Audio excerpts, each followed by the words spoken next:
La historia de Atenas y la democracia.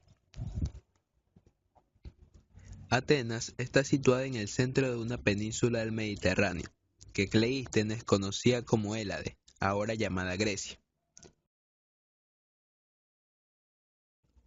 La ciudad fue construida alrededor de la Acrópolis, una fortaleza en donde se defendería de ataques.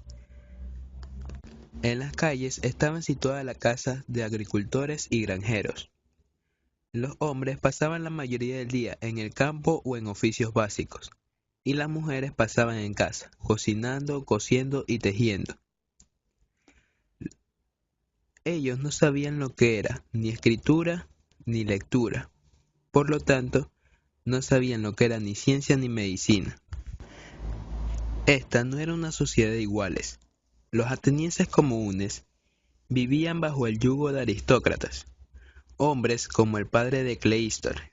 Todo el país estaba en manos de unos cuantos. El pueblo no podía decir si estaba de acuerdo con algo, de acuerdo a que no participaba en nada. Un día, un hombre llamado Peisístrato dejó la ciudad de Atenas junto con Atenea. Peisístrato no solo quería conseguir el poder, quería hacer algo más, pero para esto necesitaba aliados y acudió a los atenienses, corrientes. Rebajó los impuestos y realizó préstamos a la gente para construir sus granjas. Con el ascenso de Peisístrato pudieron ver el crecimiento agrícola, en especial en viños y olivos. Atenas prosperó gracias a su aceite de olivo. Estaba muy bien ubicado para exportar por todo el Mediterráneo. El primer legado artístico de Atenas fue el vaso. Los alfareros eran una clase muy despreciada.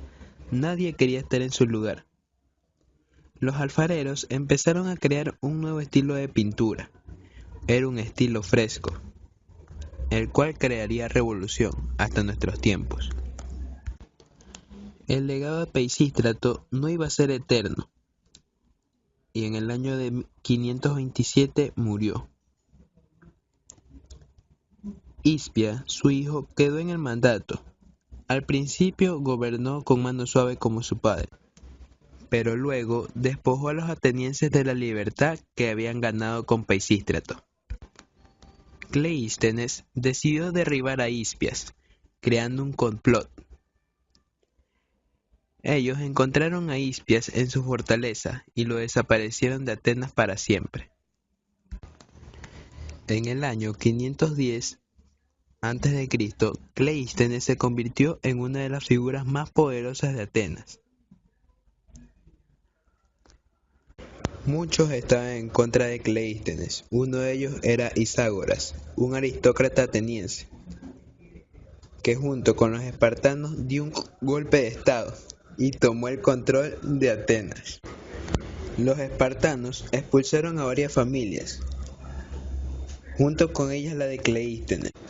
Finalmente los atenienses se rebelaron en contra del gobierno de Iságoras y lo forzaron a rendirse, luego de 3 días de haberlo perseguido. El pueblo ateniense no podía quedar sin un mandatario, y debido a esto llamaron a Cleístenes y le pidieron que formara un gobierno. En una colina ateniense, ricos y pobres podrían dirigirse al resto de ciudadanos. Aquí Cleístenes impuso el voto simple, el cual consistía en una piedra blanca para el sí y una negra para el no. Un sistema de gobierno, el cual ahora lo conocemos como democracia. En esta asamblea se podrían hacer varias consultas. Podría ser desde la consulta de elevar el precio de algún producto hasta la declaración de una guerra. La asamblea ateniense se reunía cada 9 días para tratar sobre la administración del Estado. Este era un sistema de gobierno que desencadenaría una de las culturas más desarrolladas. Esta democracia naciente sería atracada por el ejército persa, en donde los atenienses triunfarían.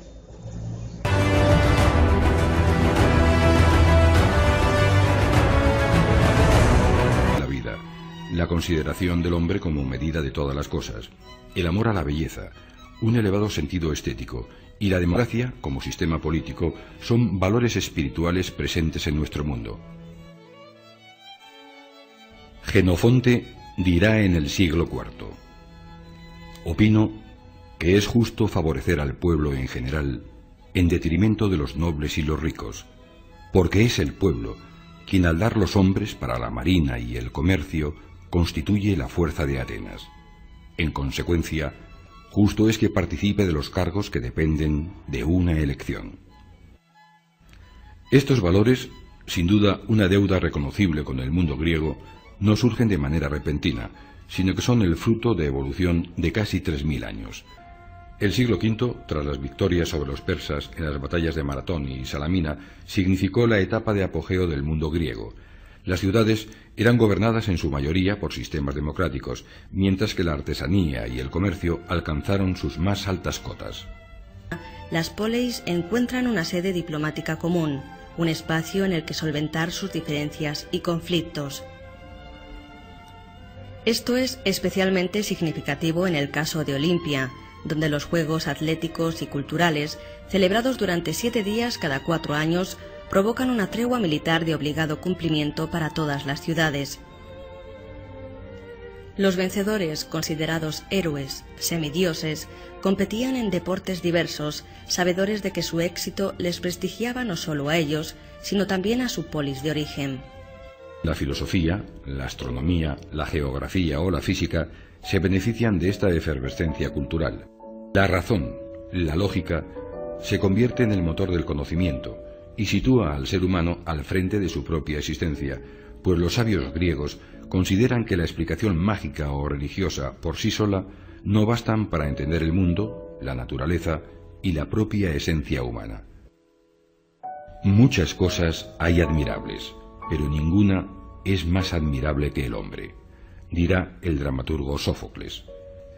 Sócrates, Platón, Aristóteles argumentan y crean escuelas, buscan la sabiduría a la que aman, son filósofos. La historia de la humanidad experimentó hacia el siglo V a.C. uno de sus más importantes puntos de inflexión. En este momento, que coincide a grandes rasgos con la época clásica de Grecia, termina de definirse uno de los grandes momentos de la civilización occidental, cuyos efectos perduran aún en nuestros días. Los antiguos griegos nos legaron una explicación racional del mundo y del hombre, la democracia como forma de gobierno y un canon artístico que ha servido como referencia al arte europeo, desde los romanos hasta el neoclasicismo, pasando por el Renacimiento. En el siglo VIII a.C. es considerado como el punto de partida de un periodo rico en logros culturales, en transformaciones sociales y políticas y en situaciones conflictivas. En este periodo, denominado arcaico, que va hasta el siglo VI a.C., se empieza a gestar la importancia de Esparta y Atenas, mientras que la expansión colonial favorece la ampliación del mundo griego. El siglo VI constituye la etapa de consolidación del carácter griego, sobre todo a partir de la gran prueba que supone su enfrentamiento con los persas en las guerras médicas. Durante el siglo V y parte del IV a.C., la etapa clásica, tras las victorias sobre los persas en las batallas de Maratón y Salamina, los griegos consiguieron un alto nivel en todos los aspectos de su cultura, y lo lograron gracias, en parte, a su gran desarrollo económico. El motor de dicho desarrollo fue el comercio marítimo que sus mercaderes, excelentes navegantes, consiguieron extender por todo el Mediterráneo, apoyándose en las colonias que fueron creando a lo largo de sus costas. Las rutas comerciales siguieron las costas del sur de Europa, comerciando con los etruscos en la península italiana y con los íberos en la península ibérica. Las mismas costas surcadas antes que ellos por los fenicios abren un camino que deberá tener una importancia vital para el Mediterráneo en los siglos venideros. Para el mundo helénico y en general para las culturas del Oriente Mediterráneo, el Occidente es un mundo desconocido pero atrayente, los confines del mundo civilizado, límite marcado por las columnas de Hércules. En el siglo V a.C., el siglo de Pericles, Grecia es un mosaico de ciudades-estado o poleis independientes. Cada una de ellas era una unidad política, social, económica y cultural autónoma, y tenía un territorio bajo su dominio para la explotación agrícola y ganadera. La ciudad y su entorno constituían la polis. De nuevo, el paisaje nos sirve para explicarnos esta fragmentación territorial, pues el montañoso paisaje griego dificultaba enormemente las comunicaciones entre las distintas poblaciones.